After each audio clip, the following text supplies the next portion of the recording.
Assalamualaikum warahmatullahi taala wabarakatuh. Bismillahirrahmanirrahim. Alhamdulillahi rabbil alamin.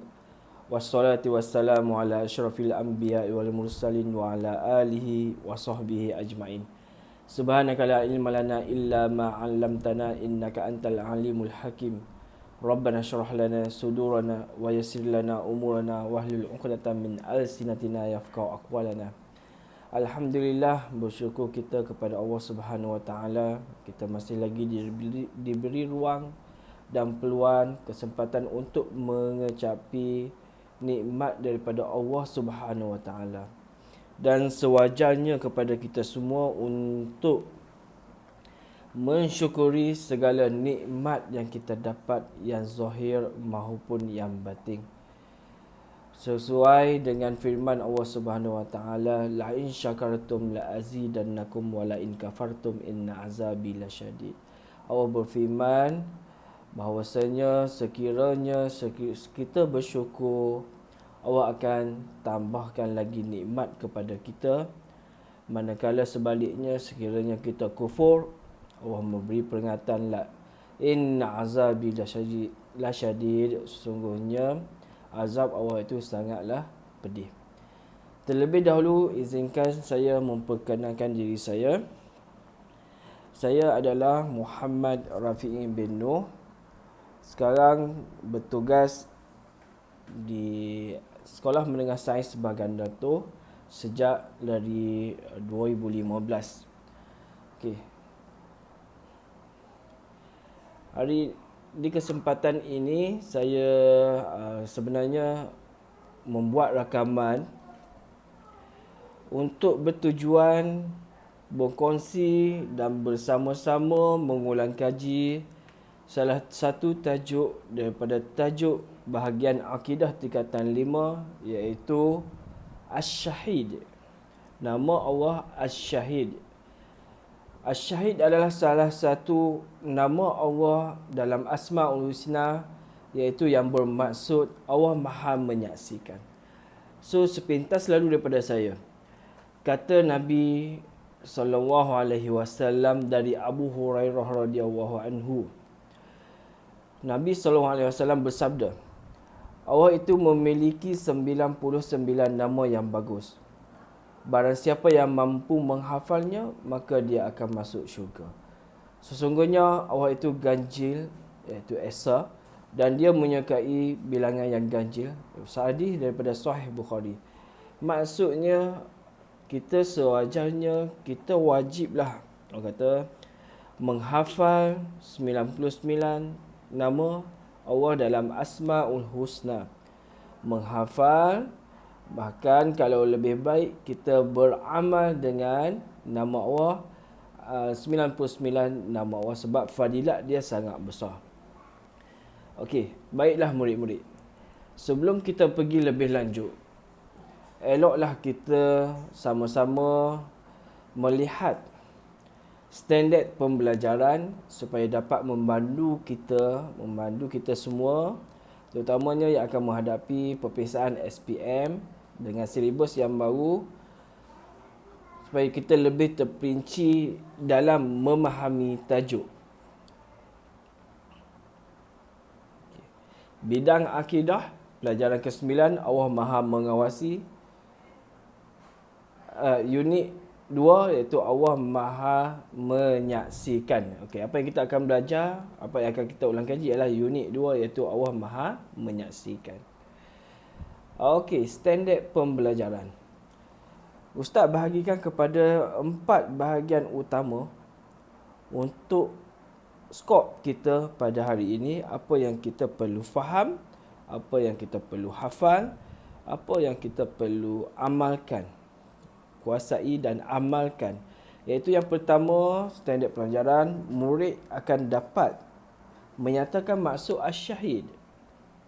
Yang kedua, menyatakan dalil naqli Asy-Syahid. Dalil naqli iaitu dalil yang diambil daripada Al-Quran dan hadis. Yang ketiga, merumuskan bukti Asy-Syahid serta menghubungkannya dengan kehidupan. Kemudian yang terakhir, menanamkan sifat waspada dalam setiap tindakan secara beradab dan istiqamah. Poin yang keempat ni ialah refleksi kepada diri kita, saya dan kita semua sebagai seorang murid, sebagai seorang guru, untuk buat apa segala tindakan kita mestilah berhati-hati dan bertindak mengikut panduan yang telah ditetapkan oleh syarak secara beradab dan berterusan. Okey, yang seterusnya kita tengok pada maksud asyahid. Asyahid ialah maksud asyahid nama Allah Subhanahu Wa Taala yang menunjukkan bahawa Allah Subhanahu Wa Taala Maha menyaksikan segala perbuatan dan mendengar segala ucapan makhluk serta tiada satu pun yang tersembunyi daripadanya. Maksudnya kita boleh kelaskan kepada dua ayat supaya dalam exam biasanya untuk soalan definisi ni dia memberi kita dua markah. So kita pecahkan kepada dua ayat, iaitu asyahid nama Allah Subhanahu Wa Taala yang menunjukkan bahawa Allah Maha menyaksikan segala perbuatan dan mendengar segala ucapan makhluk. Satu markah. Serta tiada satu pun yang tersembunyi daripadanya. Dua markah. Okey, apa ini maksudkan dengan syahid? Saya harap semua jelas. Iaitu apa yang kita dengar, apa yang kita cakap daripada tutur kata, apa yang kita lihat, apa segala tindakan kita tidak terlepas daripada penyaksian Allah Subhanahu Wa Taala. Okey, yang seterusnya kita tengok dalil nakli asyahid. Nama Allah asyahid yang diambil daripada Al-Quran dan hadis. Yang pertama, Allah Subhanahu Wa Taala berfirman dalam surah Al-An'am ayat 19. A'udzubillahi minasyaitonirrajim. Qul ayyu syai'in akbaru syahadah. Qulillah syahidun baini wa bainakum. Maksudnya, bertanyalah, apakah sesuatu yang lebih besar persaksiannya?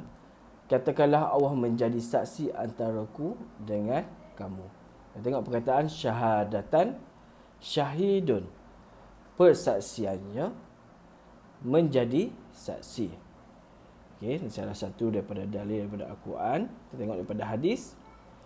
Abu Hurairah radhiyallahu anhu meriwayatkan bahawa Rasulullah sallallahu alaihi wasallam bersabda, Inna rajulan min bani Israel sa'ala ba'da bani Israel an yuslifahu alfa dinar.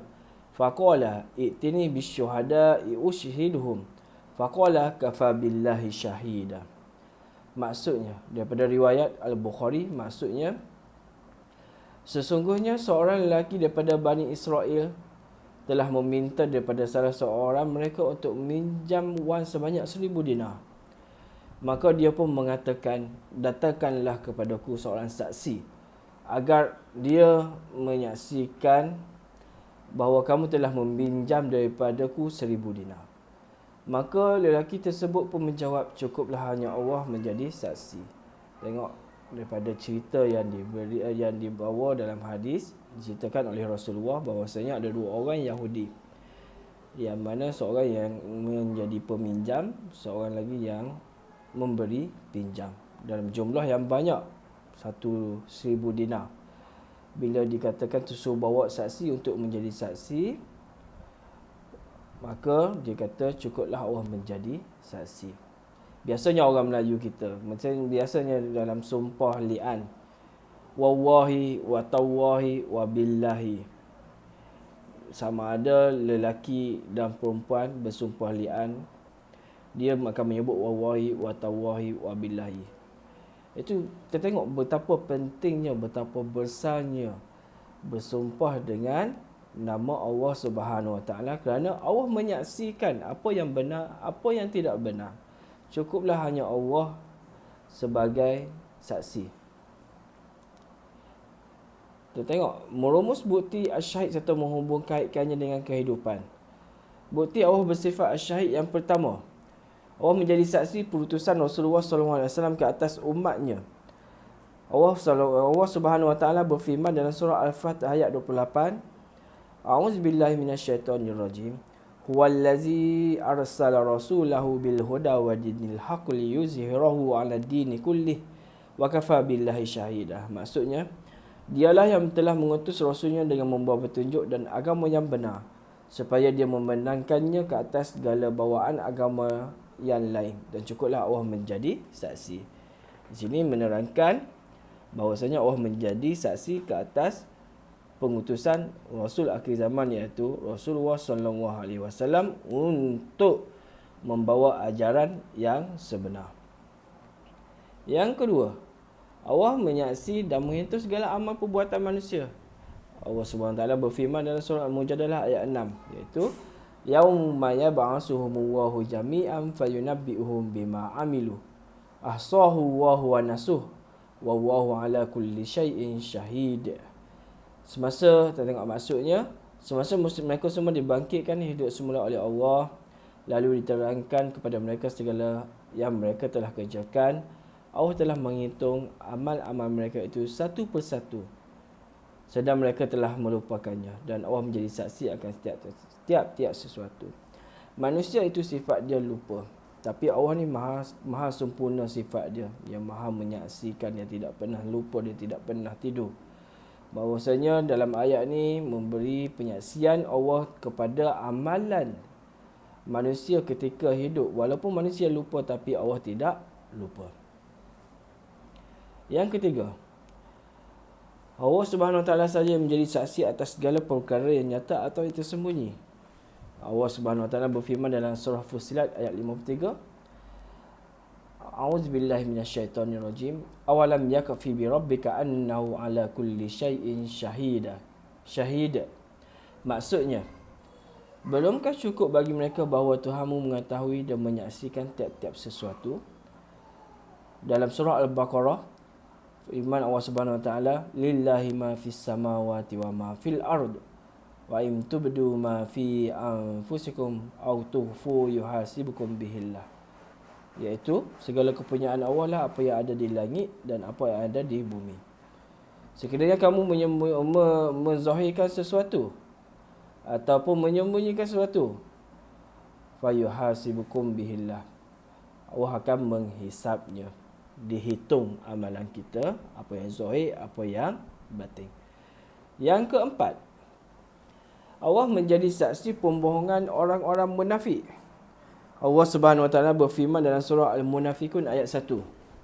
Bismillahirrahmanirrahim. Iza ja'akal munafiquna qalu nashhadu innaka la rasulullah wallahu ya'lamu innaka la rasuluh wallahu yashhadu innal munafiqina lakazibun. Maksud, apabila orang munafik datang kepadamu, mereka berkata, kami mengakui bahawa sesungguhnya engkau sebenar-benarnya Rasulullah, dan Allah sememangnya mengetahui bahawa engkau ialah Rasulnya, serta Allah menyaksikan bahawa sesungguhnya pengakuan mereka adalah dusta. Ini tak berkenaan dengan orang munafik. Orang munafik ni, apa yang kita tahu, dalam hati mereka, dalam tindak tanduk mereka menzahirkan Islam, akan tetapi dalam hati mereka membenci Islam. Yang mana Nabi bagi tahu kita dalam hadis ciri-ciri orang munafik. Kita nak kenal orang munafik ni macam mana? Iza haddasa kazaba wa iza wa'ada akhlafa wa iza tumina khana. Sekiranya dia bercakap, dia berdusta. Yang kedua, sekiranya dia berjanji, dia tidak tepati. Dan yang ketiga, sekiranya diberi amanah, dia khianat. Jauhilah sifat orang munafik. Sebab apa? Sebab balasan kepada orang munafik bila di akhirat kelak, Allah tetapkan, dah bagi tahu dalam Quran, orang munafik ni fid darkil asfali minan nar, akan berada di dalam neraka, dari sudut yang paling dalam. Bayangkan kepanasan api neraka. Ini sampai sudut yang paling dalam, teruk sangat. Okay. Moga-moga dijauhi kita semua daripada sifat-sifat orang munafik. Okey, seterusnya yang terakhir, apa yang kita dapat daripada apa yang kita dapat daripada tajuk ini? Apa yang kita dapat daripada tajuk ni? Kita sebagai seorang pelajar, sebagai seorang guru, sebagai seorang anggota keluarga, sebagai ahli dalam masyarakat, sebagai rakyat, kita mestilah berhati-hati dalam tindak tanduk kita, mengelakkan daripada sesuatu tindakan yang membawa kepada maksiat. Sebaliknya, kita mestilah berbuat tindakan yang mahmudah, yang terpuji, yang baik, yang selari dengan syarak, supaya Allah tidak menyaksikan kita buat benda yang tidak baik, yang mendatangkan dosa. Kemudian kita mestilah ikhlas dalam segala tindakan. Sifat ikhlas ni hanya Tuan Empunya Badan saja yang tahu. So, sesuailah dengan apa yang kita belajar ini, iaitu Allah bersifat Asy-Syahid, Maha menyaksikan. Bahawasanya kita kena hadirkan dalam hati apabila kita buat sesuatu tindakan, mestilah tindakan tu bertepatan dengan syariat. Sebab siapa yang dapat baca hati, Allah dapat baca hati kita. Diterima atau tidak amalan kita berdasarkan niat kita. Dan yang terakhir, kita mestilah mempamerkan akhlak yang terpuji, yang mana apabila kita berbuat satu kebaikan, kita tidak mengharapkan apa-apa pujian. Kita tidak mengharapkan balasan daripada orang lain. Biarlah kita, tindakan kita, kebaikan kita, biarlah Allah yang balas. Itu yang lebih manis, yang lebih kekal. Okey, itu saja. Sekian. Semoga sesi perkongsian dan ulang kaji ini dapat memberi manfaat dan pengajaran untuk semua. Assalamualaikum warahmatullahi taala wabarakatuh.